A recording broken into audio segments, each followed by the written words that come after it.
जय संविधान, जय भीम, महात्मा गांधी की जय, गुडसे मुर्दाबाद। एक नारा दिया गया था सरकार द्वारा, बेटी बचाओ बेटी पढ़ाओ, और पिछले 10 साल में सिद्ध कर दिया गया, बेटी को बचा के दिखाओ। मैं देश की 50% जनसंख्या से ये निवेदन करता हूं, महिलाओं से, नारियों से, बेटियों से, कि जरा इस बात पे विचार करें कि आज जिस प्रकार से प्रशासन काम कर रहा है, जिस प्रकार से सरकार काम कर रही है, और जिस प्रकार से हमारी उम्मीद, जो आखिरी उम्मीद न्यायपालिका से होती है, वो कैसे काम कर रही है, और उसके बाद निर्णय ले कि वो नारा जो कि पोस्टर्स में दिखाई पड़ता है, बेटी पढ़ाओ बेटी बचाओ, या जो नारा अब लगता है कि अमल में आ रहा है, बेटी को बचा के दिखाओ, ये 50% जनसंख्या को सोचना चाहिए। देखिए, जैसे मैंने कहा, हमारी आखिरी उम्मीद होती है अदालत से, और पुलिस से यह उम्मीद होती है कि कम से कम जो एफआईआर हो वो दर्ज कर ले, और उसके बाद अदालत वो निर्णय दे जो सामाजिक हित में हो, जो मर्यादाओं को कायम करने वाली। क्या ऐसा हो रहा है? पिछले 10 साल से आप देख रहे हैं। उदाहरण देता हूं, माननीय मोदी जी आज काशी में हैं, योगी जी भी काशी में हैं। मोदी जी जब अपने प्लेन से उतरे तो सबसे पहले उन्होंने वहां के कमिश्नर से, पुलिस अधिकारियों से जो बात की, क्योंकि मोदी जी का खुद का चुनाव क्षेत्र है, उन्होंने ये जानना चाहा कि जो घटना काशी के अंदर घटी है, जिसके अंदर एक बिटिया को ड्रग्स देके, नशा खिला के, बहुत सारे लड़कों ने कई दिनों तक उससे व्यभिचार किया, और काशी की पुलिस, काशी की, वाराणसी की पुलिस सोती रही, एडमिनिस्ट्रेशन को कानों कान खबर नहीं हुई। काफी दिन तक इस प्रकार का बलात्कार, व्यभिचार होता रहा। आपको पता है, इसी मोदी जी के चुनाव क्षेत्र काशी में, वाराणसी में, एक आईटी बीएचयू के अंदर एक घटना घटी थी। इंजीनियरिंग कॉलेज जो बीएचयू का कैंपस है, उसके अंदर घटना घटी थी, जिसमें भारतीय जनता पार्टी के 3 नेता, युवा नेता, उदीयमान नेता, जो विधायक बनने वाले थे और मेंबर ऑफ पार्लियामेंट बनने वाले थे, उन्होंने आईटी की बच्ची से, इंजीनियरिंग कॉलेज की आईआईटी की बच्ची से दुर्व्यवहार किया, व्यभिचार किया। कोई कार्रवाई नहीं हो रही थी, क्योंकि वो भारतीय जनता पार्टी के कार्यकर्ता थे। सीसीटीवी में जब खबर सामने आई, जब हल्ला मचा, तो उन्हें अरेस्ट किया गया, लेकिन फिर छोड़ दिया गया। उनके घर बुलडोजर नहीं चला, केवल कानूनी प्रक्रिया पूरी हुई, अरेस्ट हुआ, पुलिस ने उसको आगे नहीं बढ़ाया, और उसके बाद वो बेल लेके बाहर आ गए। मैंने छोटी छोटी घटनाओं पे तो बेल नहीं मिलती, सालों नहीं मिलती, लेकिन इतना बुरा व्यवहार, न तो बुलडोजर चला और न उनको कोई कड़ा दंड मिला, बल्कि वो भारतीय जनता पार्टी का कार्यक्रम चलाते रहे। ये काशी की दोनों घटनाएं हैं।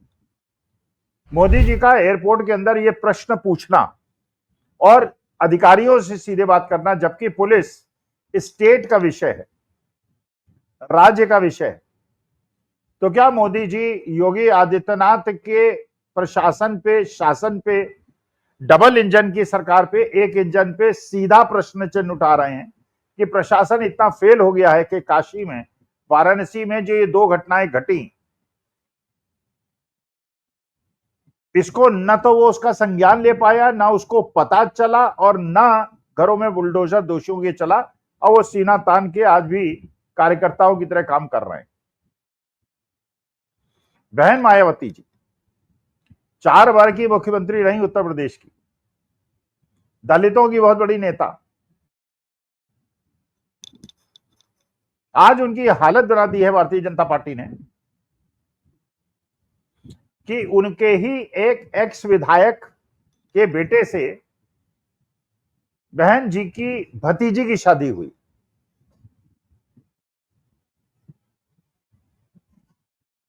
जब बेटी की शादी हो गई, उसके बाद बेटी के ससुराल वालों ने उस पर दबाव बनाना शुरू किया कि तुम्हारी बुआ से कहो उसके पास बहुत पैसा है।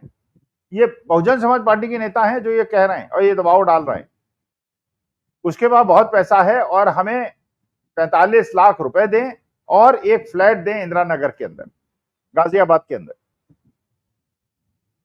वो ये भी कहते हैं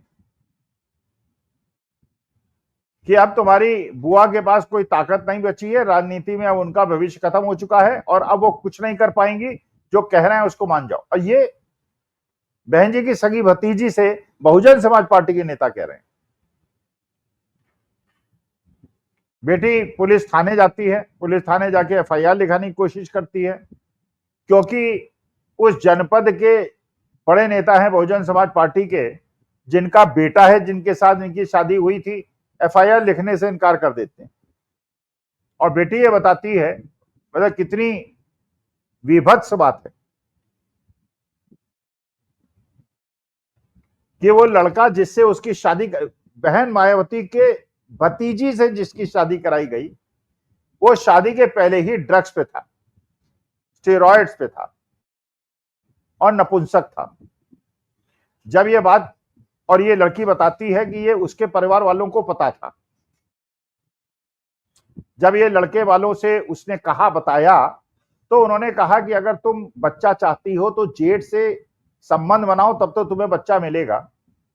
और उसके बाद ससुर ने और उसके जेठ ने उसे कमरे में घुस के खूब पिटाई की उसकी। ये बहन मायावती जी की सगी भतीजी के साथ हो रहा है, जो बहन मायावती जी 4 बार मुख्यमंत्री रही हैं और एफआईआर नहीं लिखी जा रही है।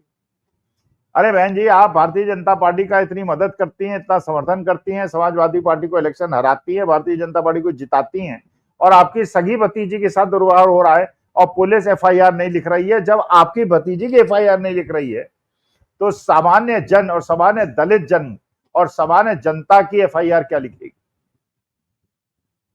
लेकिन आप अपनी संपत्ति को बचाने के लिए अगर भारतीय जनता पार्टी का समर्थन कर रहे हैं, तो आपसे मेरा निवेदन है, कि हाथ जोड़ के निवेदन है कि कृपा करके पुनर्विचार करें और इस प्रकार की सरकार का समर्थन न करें जो आपके परिवार वालों पे भी अत्याचार करे और उसके बावजूद आपका समर्थन लेके चुनाव जीते।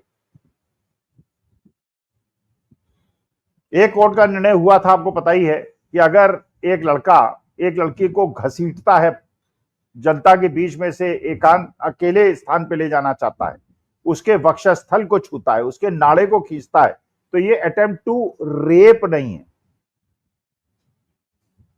और ऐसी धाराओं पे मुकदमा दर्ज किया जाए जिससे बेल लेके छूट जाए। अब सोचिए, कल्पना कीजिए, बेटियों को और देश की 50% जनसंख्या से निवेदन करता हूं, जरा सोचिए, अपने दिल पे हाथ रख के सोचिए, इस प्रकार की घटना को क्या अटेम्प्ट टू रेप नहीं माना जाएगा अगर कोई गुंडा आपके साथ ऐसा करे? अब एक नया निर्णय आया है एक कोर्ट का, जिसमें वो कहते हैं क्योंकि लड़की के साथ रेप तो हुआ, इसकी तो पुष्टि हो गई मेडिकल रिपोर्ट, लेकिन क्योंकि चोट के निशान नहीं है इसलिए उसको रेप नहीं माना जाएगा। लड़की का दोष है और वो सहमति से उसने संबंध बनाए। भाई, अगर लड़की को ड्रग देके,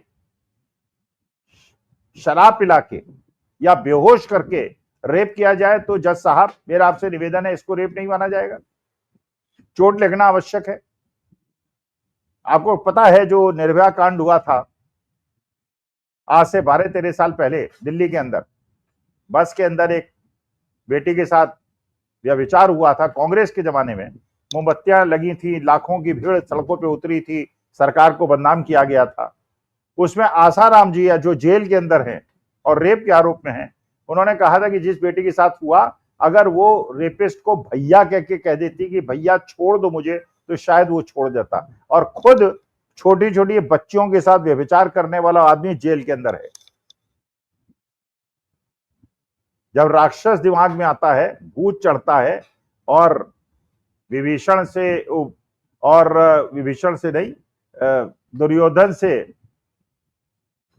और दुशासन से जब द्रौपदी ने भैया भैया कह के कहा था कि मुझे छोड़ दो, भगवान श्री कृष्ण और सारे योद्धाओं की प्रेजेंस में उसका चीरहरण करने का प्रयास हुआ था और तब भगवान श्री कृष्ण ने उनको बचाया था।